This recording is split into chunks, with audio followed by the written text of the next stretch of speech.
Choose your destiny. Flawless victory.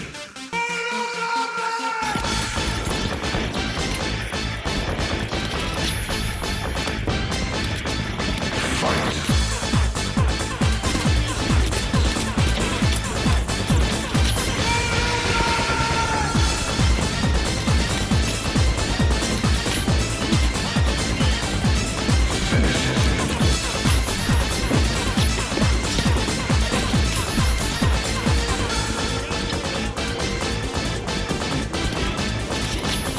Finish him! Fight!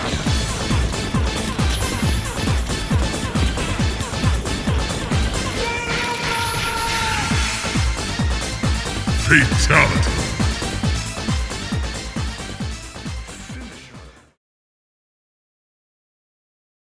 Hello everyone, welcome to episode 15 of Contestant Loadouts, the series where I give you fun loadouts to try in the finals.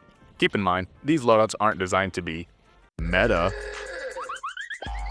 so much as they are to be fun. So save your comments on how bad this loadout is, because I really don't care. This video also happens to be my first video of 2025, so make sure to smash that like button if you want to keep seeing videos come out throughout the year. Seriously, today's loadout is based on a Mortal Kombat character, and that game is like the #1 way to get your video demonetized, so I really appreciate those of you who like the video. But yes, this loadout is based on the most iconic character Scorpion from probably the most iconic fighting game series, Mortal Kombat.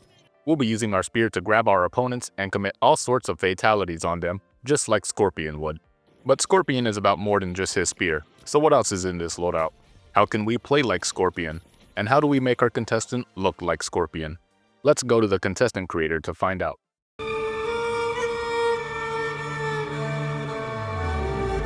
To start us off, our specialization is the winch claw. Do I even need to explain this one? If you've been playing video games for more than 5 minutes, you've probably seen a clip of Scorpion grab someone with his spear, just like you can grab someone with the winch claw. Our weapon is the spear. Now, Scorpion doesn't use a proper spear in any piece of Mortal Kombat media as far as I know. Instead, he uses swords, but the sword is only on the light class.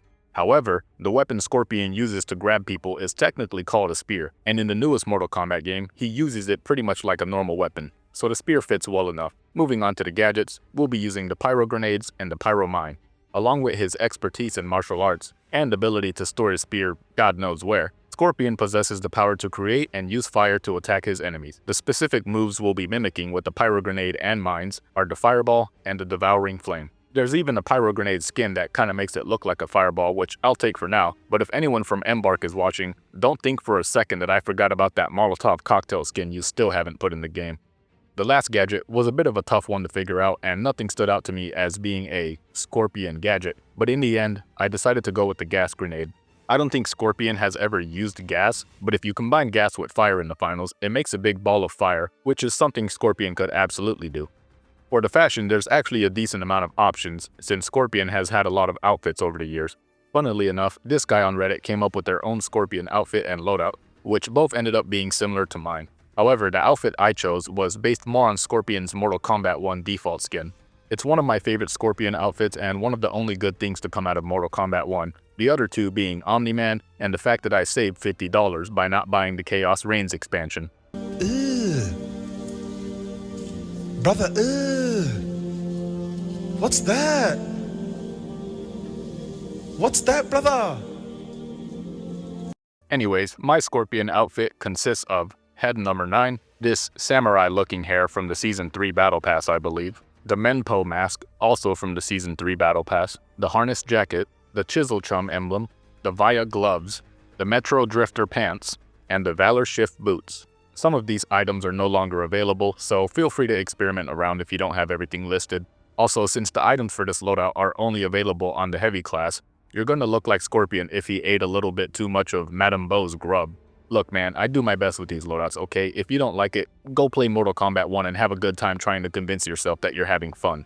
But for the rest of us who don't mind playing as Thick Scorpion, let's start learning how to play as Scorpion in the arena.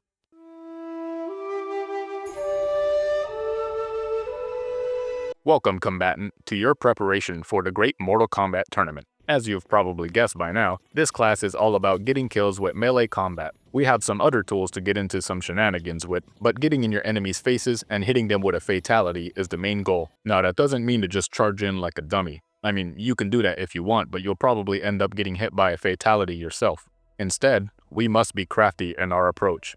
When you're on the offense, let your teammates push in just a tiny bit ahead of you, then while the enemies shoot at your teammates, use your winch claw to grab one out of formation and then take them out with your spear. With the first enemy picked off, you now have a numbers advantage and you can help pick off the rest of them.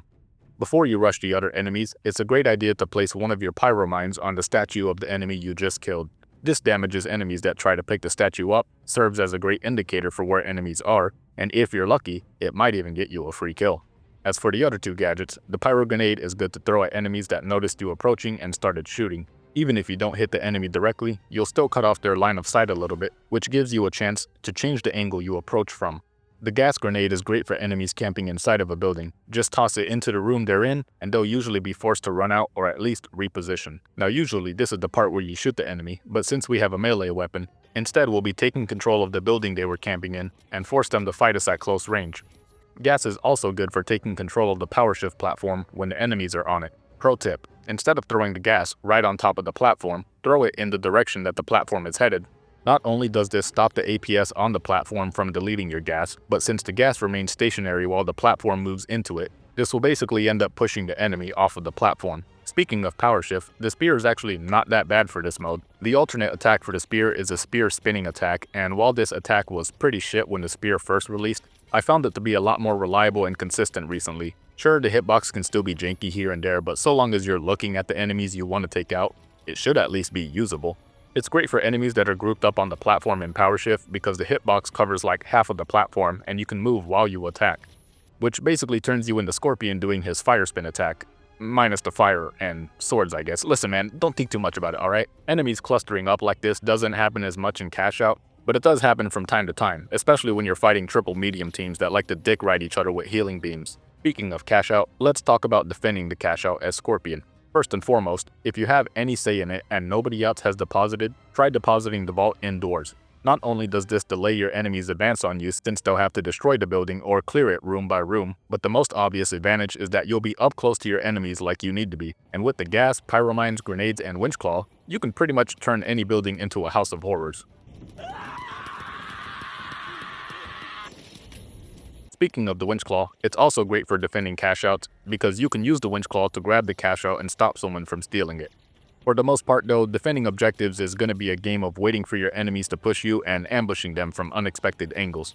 Also, if you see any goo barrels laying around, use them to cut off any long lines of sight and force your enemies to come up close. But here's a few more tips to prevent you from being brutally murdered during the tournament. First off, stay near your team. Yeah, no shit, Hyper. Look man, I have to stress this even more because getting caught on your own as a melee heavy is pretty much a guaranteed way to get cut up by the local sword light. You know what else light players like? Stun guns. If you ever get stunned, you can't use the winch claw, so don't even try. Your best course of action in this scenario is to throw a pyro grenade at them and pray to the outer gods that their aim is trash. Last but not least, spend some time learning the maps. And what I mean by that is really taking note of where all of the buildings, zip lines, and jump pads are. Learning how to navigate quickly while staying behind some type of cover is half of the battle for any melee player. If you take the most straightforward path to your destination, you're probably going to get caught out in the open and shot down by the first deagle heavy that spots you. So learn the locations of everything that gives you cover or makes you move faster and take those routes instead. And that, my champion, is all of the combat knowledge I have for you. This loadout can be pretty hard to learn, but after a lot of time spent struggling to learn the spear, it actually ended up being one of the most fun loadouts I've made. I even managed to win a couple tournaments with this loadout if you can believe it. So long as you follow my wisdom, which was bestowed upon me by the elder gods themselves, you'll have a fun time with this loadout too. But for now, I'm going to bounce and get to work on the next episode of Contestant Loadouts, which is actually based on another Mortal Kombat character. Kind of. You'll see what I mean in my next video. But until then, thank you guys for watching, and have a good one.